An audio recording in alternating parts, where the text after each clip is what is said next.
আসসালামু আলাইকুম রহমতুল্লাহি ওবরাকাতুহ। ছাত্র বন্ধুরা, তোমরা কেমন আছো? আমিও আল্লাহর অশেষ কৃপায় ভালো আছি, তোমাদের দোয়ার বরকতে ভালো আছি।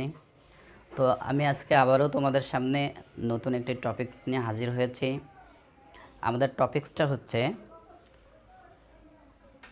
Tense is the mother of easy, অর্থাৎ English grammar. Tense is the mother of easy, অর্থাৎ tense is the mother of English grammar.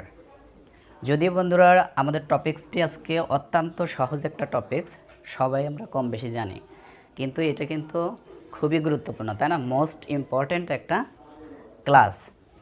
That means মা ছাড়া যেমন সন্তানের অস্তিত্ব এই পৃথিবীতে কল্পনা করা যায় না, তেমন আমরা যারা অন্য ভাষাভাষী, অর্থাৎ যাদের মাতৃভাষা ইংলিশ নয়, এদেরকে ইংরেজি পারার জন্য বা শেখার জন্য, বলার জন্য অবশ্যই টেন্স সম্পর্কে ব্যাপক ধারণা থাকা আমাদের প্রত্যেকের জন্যই জরুরি।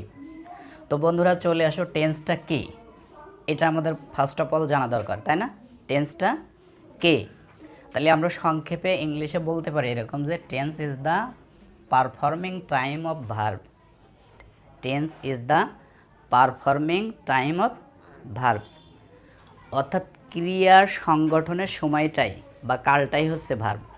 বন্ধুরা আরও একটু ক্লিয়ার করি আমি, আমাদের 24 ঘন্টার জিন্দিগিতে আমরা যে কাজটাই করি না কেন, সেই কাজটাই কিন্তু কোনো না কোনো সময়ে সংগঠিত হয়, তাই না? এই যে সকাল থেকে সন্ধ্যা, সন্ধ্যা থেকে সকাল পর্যন্ত এখানে আমাদের যাই ঘটাইয়ে থাকি না কেন, আমরা যাই করে না থাকি কেন, ওই যে কাজটা করলাম, যেই সময়ের মধ্যে ওই কাজটা করলাম বন্ধুরা, সেই সময়টাকেই টেন্স বলা হয়। সেই সময়টাকেই কী বলা হয়? টেন্স বলা হয়, তাই না? যে কারণে এরকম ইংরেজিতে আমরা সংক্ষেপে বলতে পারি যে tense is the performing time of verb. Tense is the performing time of verb. Clear? এই টেন্সকে সময়ের বিবেচনায় প্রথমত কয় ভাগে ভাগ করা যায় বন্ধুরা? 3 ভাগে, তাই না? What are those? সেগুলো কী কী? সেগুলো হচ্ছে পাস্ট, প্রেজেন্ট, ফিউচার। সিয়াম বলো, পাস্ট, প্রেজেন্ট, ফিউচার। তো এখানে ফার্স্ট অফ অল খেয়াল করো, আমরা কিন্তু 3 ইনডিফিনাইট নিয়ে আলোচনা করব। অর্থাৎ এখানে পাস্টও আমাদের আবার 4 প্রকার, প্রেজেন্ট 4 প্রকার, ফিউচার 4 প্রকার। সেটা কী কী আমরা একটু বলে নিই। Indefinite, continuous, perfect continuous. আমি আবারও বলছি ক্লিয়ার করার জন্য, ইনডিফিনাইট, কন্টিনিউয়াস, পারফেক্ট কন্টিনিউয়াস। তাহলে আমরা এখানে শব্দ মূলত পেলাম কয়টা? 3টা। কয়টা পেলাম বন্ধুরা? 3টা শব্দ পেলাম। একটা হচ্ছে ইনডিফিনাইট, একটা কন্টিনিউয়াস, একটা পারফেক্ট। আর পারফেক্ট আর কন্টিনিউয়াস মিলে 4টা, তাই না? তো এই প্রত্যেকটি হচ্ছে, তাহলে আমরা পাস্টকেও 4টা পেলাম, প্রেজেন্টকেও 4টা পেলাম, ফিউচারকেও 4টা পেলাম। বন্ধুরা প্রত্যেকটির প্রথমটা, অর্থাৎ প্রত্যেক ইনডিফিনাইট নিয়ে আজকে আমরা বিস্তারিত আলোচনা করব। এই আলোচনার মধ্যে আমাদের 5 ধরনের আলোচনা থাকবে বন্ধুরা। সেটা হচ্ছে কি, যে আমরা বাংলা থেকে কিভাবে এই 3 ইনডিফিনাইট চিনতে পারি এবং ইংরেজি দেখে কিভাবে এই 3 ইনডিফিনাইট চিনতে পারি, এই 2টা জিনিস দেখব। সেই সাথে আমরা এর বিভিন্ন উদাহরণ দেখব এবং এইটা কিভাবে পরিবর্তন করা যায়, অর্থাৎ কিভাবে এটাকে নেগেটিভে নেওয়া যায়, কিভাবে এটাকে ইন্ট্রোগেটিভ করা যায়, কিভাবে এটাকে ইন্ট্রোগেটিভ নেগেটিভ করা যায়। সেই সাথে বন্ধুরা আমরা আরেকটা জিনিস দেখব, সেটা হচ্ছে কোন কোন শব্দ থাকলে আমরা পাস্ট ইনডিফিনাইটে ফেলতে পারবো, কোন কোন শব্দ থাকলে আমরা প্রেজেন্ট ইনডিফিনাইটে ফেলতে পারবো এবং কোন কোন শব্দ থাকলে আমরা ফিউচার ইনডিফিনাইটে ফেলতে পারবো। ওকে, এই 5 ধরনের আলোচনা আমাদের এখানে আমরা বিস্তারিত দেখব ইনশাআল্লাহ। তো চলে আসো বোর্ডের দিকে, আমরা আলোচনায় চলে যাই, মূল আলোচনায়। তো দেখো বন্ধুরা, আমি এখানে কি করেছি, 3টা কালের নাম লিখেছি আগে, পাস্ট, প্রেজেন্ট, ফিউচার, আর কমনভাবে এখানে ইনডিফিনাইট টেন্স লিখছি। অর্থাৎ আমাদের 3টা, তাই না? 3টা টেন্স নিয়ে আমরা আজকে আলোচনা করতেছি। এক হচ্ছে past indefinite tense, present indefinite tense, future indefinite tense. বন্ধুরা এই তিনটা টেন্সকেই এক্ষেত্রে আমরা কী করছি, আবার দুই অংশে ভাগ করছি।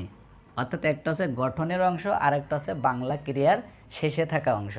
তো বন্ধুরা বাংলা ক্রিয়ার শেষে যেটা থাকে দ্যাট মিন্স আমরা বাংলা থেকে কিভাবে টেন্স আনবো সেইটা দেখব হচ্ছে এই অংশ থেকে। আর স্ট্রাকচার বা গঠন যেটা সেইটা হচ্ছে আমরা ইংরেজি থেকে কিভাবে ওই টেন্সটা আইডেন্টিফাই করব। অর্থাৎ ইংরেজি দেখে কিভাবে আমরা বুঝবো যে এটা কোন ইনডিফিনাইটে আছে। আর বাংলা ক্রিয়ার শেষে যে জিনিসটা থাকে দ্যাট মিন্স এটা হচ্ছে আমাদের একটা বাংলা বাক্য থেকে কোন ইনডিফিনাইটে আছে, যাতে আমরা খুঁজে বের করতে পারি, আইডেন্টিফাই করতে পারি, সেই জিনিসটাই আমরা এখান থেকে পরিষ্কার হব। তো বন্ধুরা এখানে খেয়াল করো, আমরা প্রথমে ফার্স্ট অফ অল ইংলিশ থেকে কিভাবে আমরা চিনব যে আসলে কোন কালের মধ্যে পড়ছে, তাই না? তো আসো খেয়াল করো, এখানে কিন্তু দেখো আমি এখানে 4টা স্ট্রাকচার দাঁড় করাইছি, যদিও আমাদের ইনডিফিনাইট 3টা, কিন্তু স্ট্রাকচার দাঁড় করাইছি কয়টা? 4টা। কেন? পাস্ট ইনডিফিনাইটের আমরা 2টা স্ট্রাকচার দাঁড় করাইছি, কারণ পাস্ট ইনডিফিনাইটের মধ্যে আমাদের কি অতীতের অভ্যাসগত একটা বিষয় বিশেষভাবে লক্ষণীয়, সেই বিষয়টা এখানে তুলে ধরার জন্য আমরা ওখানে পাস্ট ইনডিফিনাইটের 2টা স্ট্রাকচার দাঁড় করাইছি। তো বন্ধুরা দেখো পাস্ট ইনডিফিনাইটের 2টা স্ট্রাকচার, তারপরে প্রেজেন্ট ইনডিফিনাইটের একটা, আর ফিউচার ইনডিফিনাইটের একটা। তো বন্ধুরা আমরা ফার্স্ট অফ অল পাস্ট ইনডিফিনাইটের যে ব্যতিক্রম স্ট্রাকচারটা সেটা নিয়ে একটু কথা বলছি। দেখো আমরা শুরুতে সাবজেক্ট প্লাস ইউজ টু অথবা উড, এরপরে ভার্ব ওয়ান, এরপরে অবজেক্ট প্লাস এক্সটেনশন, এইভাবে বলতে পারি, তাই না? তো খেয়াল করো ইউজ টু আমরা কখন ব্যবহার করব আর উড আমরা কখন ব্যবহার করব। অতীতে যদি কোনো কাজ নিয়মিত চলে, অতীতে কোনো কাজ যদি নিয়মিত চলে সেই ক্ষেত্রে আমাদের সাবজেক্টের পরে কি করতে হবে? ইউজ টু ব্যবহার করতে হবে, তারপরে ভার্ব ওয়ান দিতে হবে। এখানে আমরা কয়েকটা উদাহরণ যদি দিই তাহলে বিষয়টি পরিষ্কার হতে পারবো, তাই না?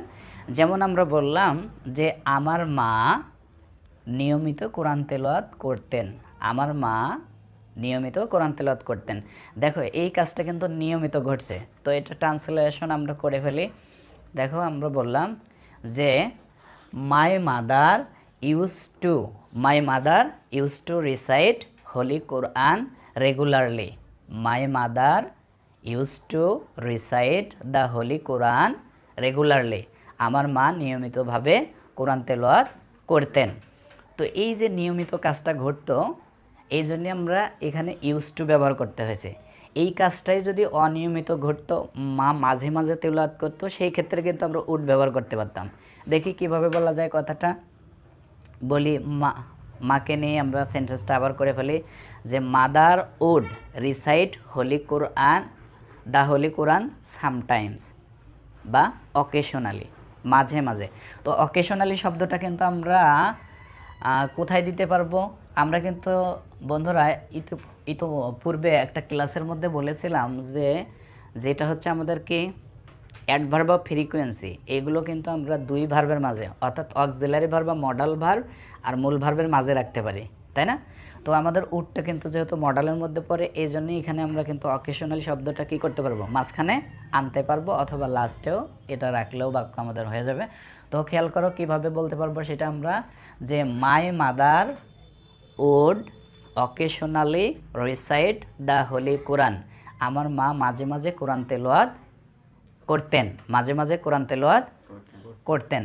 তাহলে বন্ধুরা আশা করি ক্লিয়ার হয়েছে বিষয়টা। যখন হচ্ছে একটা কাজ ধারাবাহিকভাবে নিয়মিতভাবে, যেমন সপ্তাহে 3 বের করতো, সপ্তাহে 3 বের করতো, মাসে 10 বার করতো, যদি ধারাবাহিকভাবে কেউ একটা জিনিস করে সেই ক্ষেত্রে সেই জিনিসটাকে ইউজ টু ব্যবহার করব।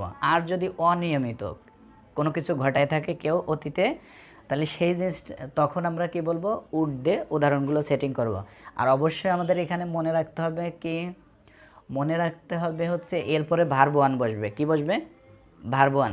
কিন্তু আমাদের যেটা মূল স্ট্রাকচার রয়েছে পাস্ট ইনডিফিনাইটের, দেখো সেখানে কিন্তু ভার্ব টু, সেখানে আমরা কিভাবে বাক্য করব?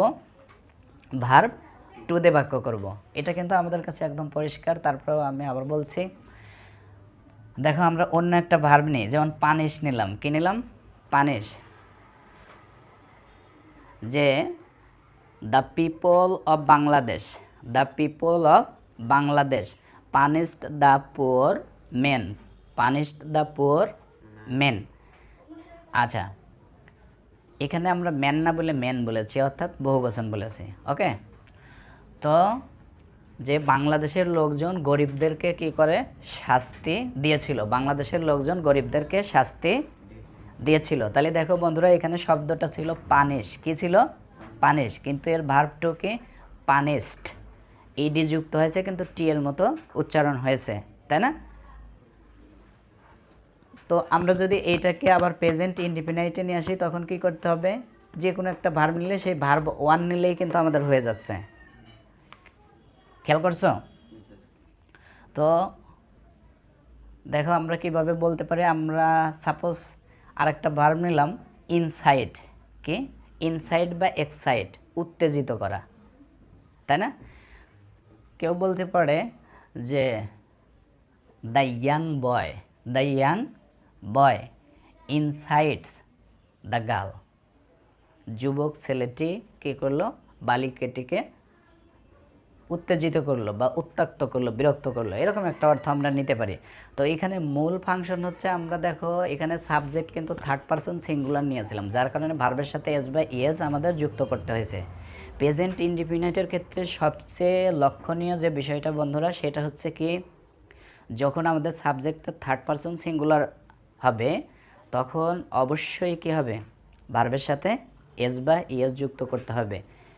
যেটা আমরা পার্সন এবং কেজের একটা ক্লাস আছে, সেই ক্লাসের মধ্যে পার্সন সম্পর্কে বিস্তারিত আলোচনা করা হয়েছে, তাই না?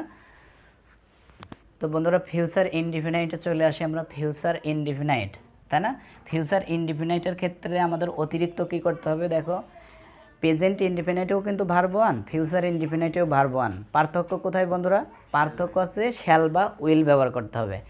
এখন আমাদের আরেকটা জিনিস এখানে বন্ধুরা লক্ষ্য রাখতে হবে, শ্যাল কোথায় ব্যবহার করব আর উইল কোথায় ব্যবহার করব, অর্থাৎ কোন ধরনের সাবজেক্ট নিলে শ্যাল দেব আর কোন ধরনের সাবজেক্ট নিলে আমরা উইল দেব। এখানে সংক্ষেপে আমাদের মনে রাখতে হবে, ফার্স্ট পারসনের ক্ষেত্রে অর্থাৎ আই আর উই, এই দুইটার পরে আমরা শ্যাল ব্যবহার করব, বাকি সব জায়গায় কি ব্যবহার করব? উইল ব্যবহার করব। এছাড়াও যদি আমরা কোথায়ও গুরুত্ব দিয়ে বলতে চাই, তখন আমরা বিপরীত বসাইতে পারবো, বিপরীত করে। অর্থাৎ যেখানে আমাদের উইলের প্রয়োজন সেখানে শ্যাল, যেখানে শ্যালের প্রয়োজন সেখানে উইল।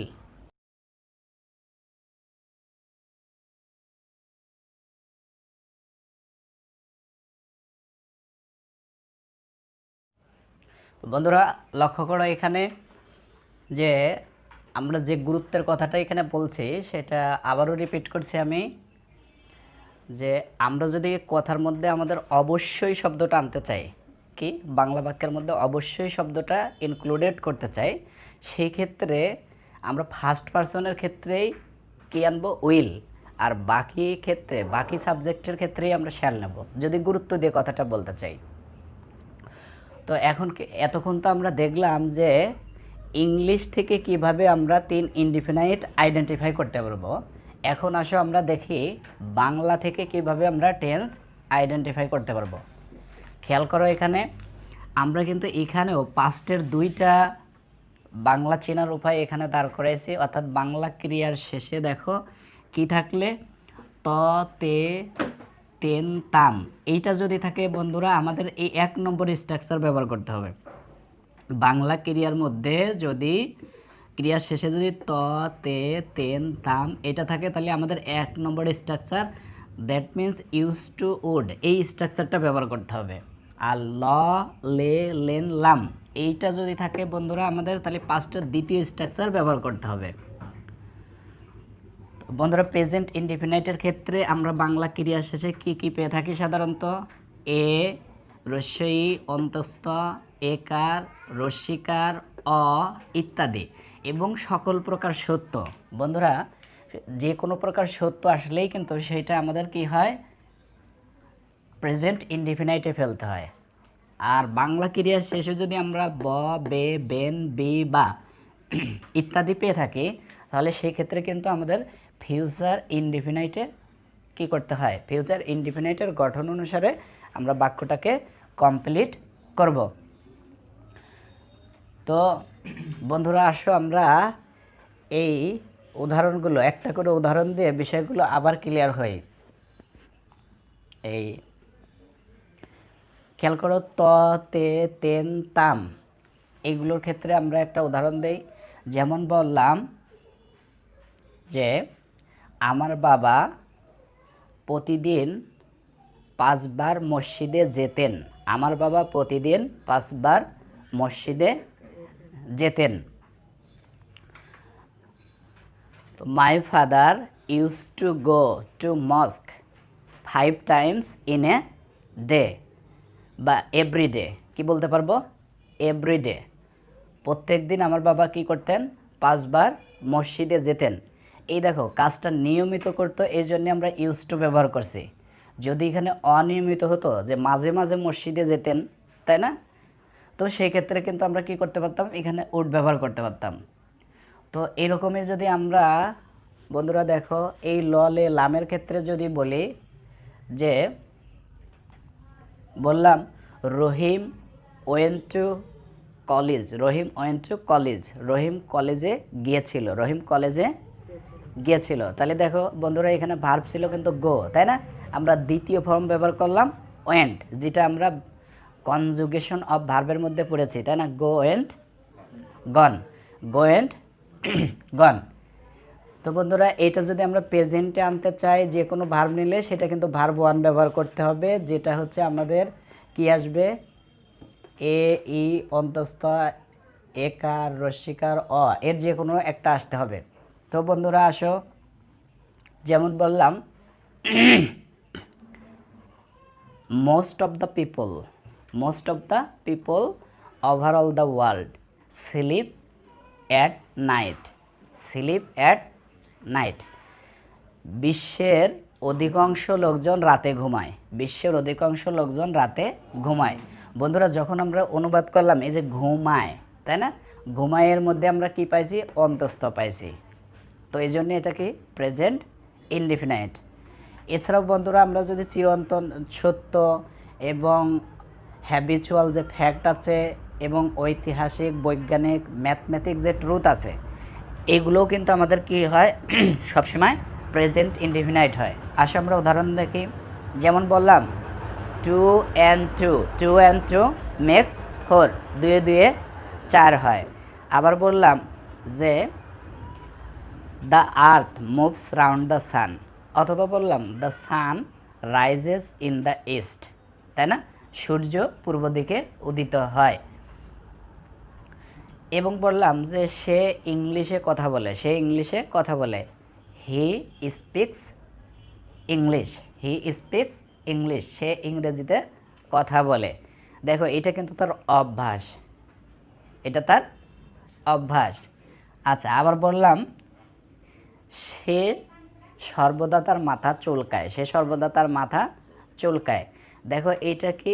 তার অভ্যাসে পরিণত হয়ে গেছে। কি হয়ে গেছে? অভ্যাসে পরিণত হয়ে গেছে। এটাও কিন্তু প্রেজেন্ট ইনডিফিনাইটে করতে পারবো, তাই না? কেমনভাবে করব?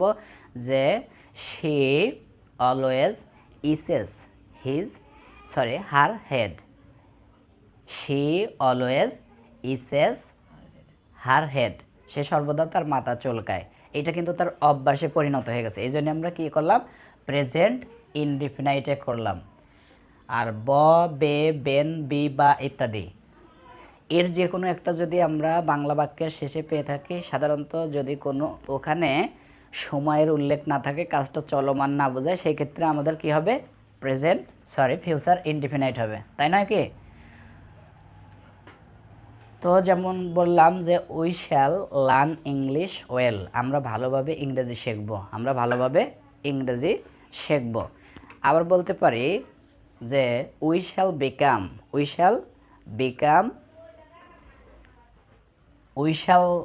বিকাম এ ডক্টর, তাই না, আমরা একজন ডাক্তার হব। তো দেখো, এখানে কিন্তু আমাদের এই বেটা চলে আসছে। তো এরপরে বন্ধুরা চলে আসছো, আমরা কিন্তু উদাহরণ অলরেডি দিয়েই ফেলছি। এখন শুধু আলোচনা করব কোনটাকে কিভাবে নেগেটিভ করতে হয়, তাই না?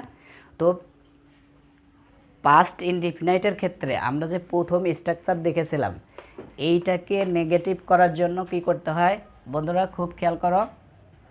যদি আমরা কখনো ইউজ টু ব্যবহার করি, সেই ক্ষেত্রে নেগেটিভ করার জন্য আমরা ডিড নট নিতে পারবো। কি নিতে পারবো? Did not. তো তখন কিন্তু আর ইউজড শব্দটা ইউজ হয়ে যাবে। ইউজড শব্দটা কী হয়ে যাবে? ইউজ হয়ে যাবে ডিড নট নিলে। আর উড নিলে, উড দিয়ে যদি আমরা নেগেটিভ করতে চাই, সেক্ষেত্রে কিন্তু আমরা সরাসরি কী করতে পারবো, উডের পরে নট নিলে সেটা নেগেটিভ হয়ে যাবে। ওকে বন্ধুরা, এখানে আরেকটু লক্ষণীয় বিষয়, না এখানে ব্যতিক্রম করার কোনো অপশন নাই, এখানে অবশ্যই ডিড নট নিয়েই করতে হবে। আর এটা আমরা উড নট করলেই কি হয়ে যাবে?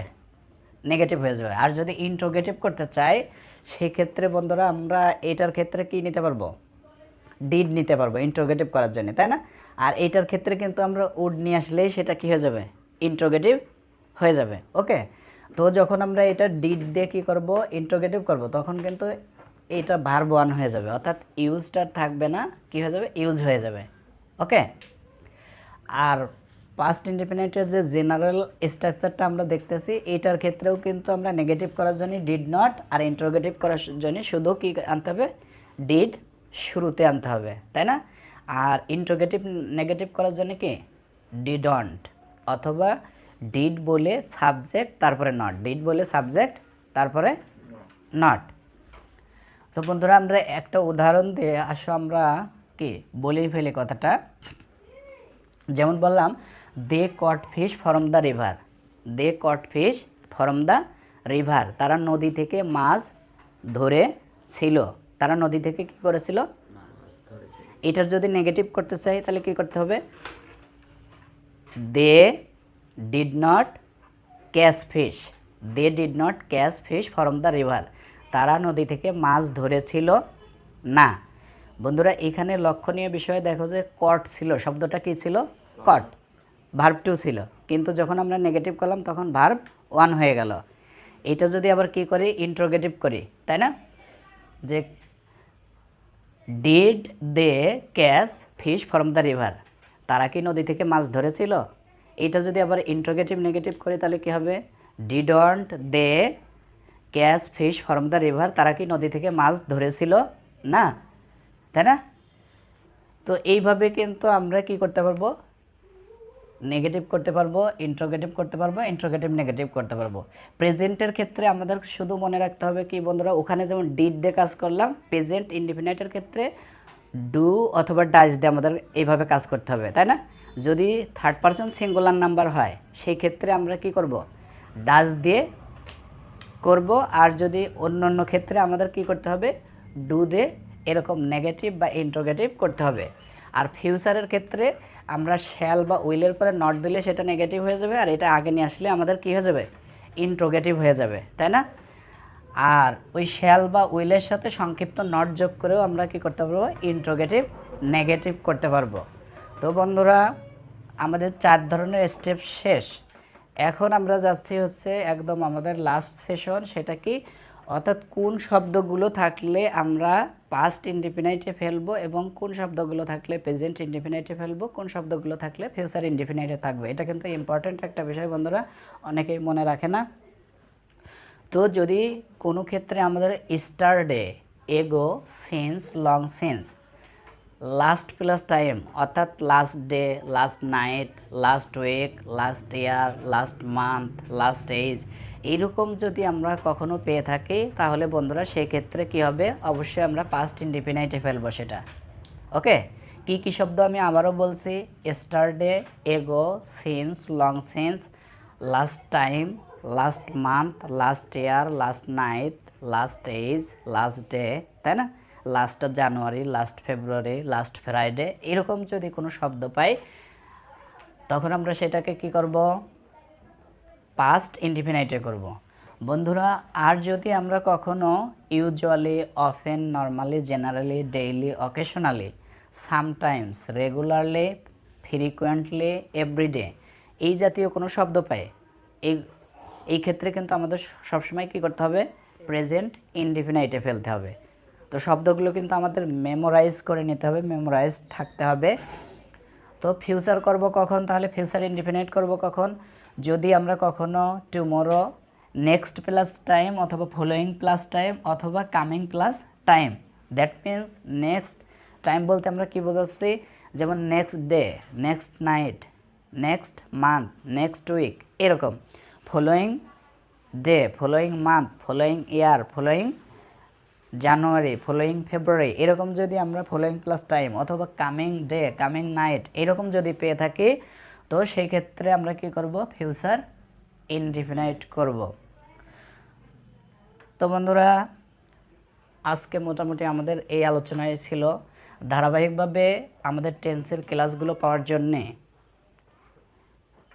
সাবস্ক্রাইব করে রাখার জন্য সবাইকে রিকোয়েস্ট করে আজকের ক্লাস এই পর্যন্ত এখানেই শেষ করছি। আল্লাহ হাফেজ, আসসালামু আলাইকুম ওয়া রাহমাতুল্লাহ।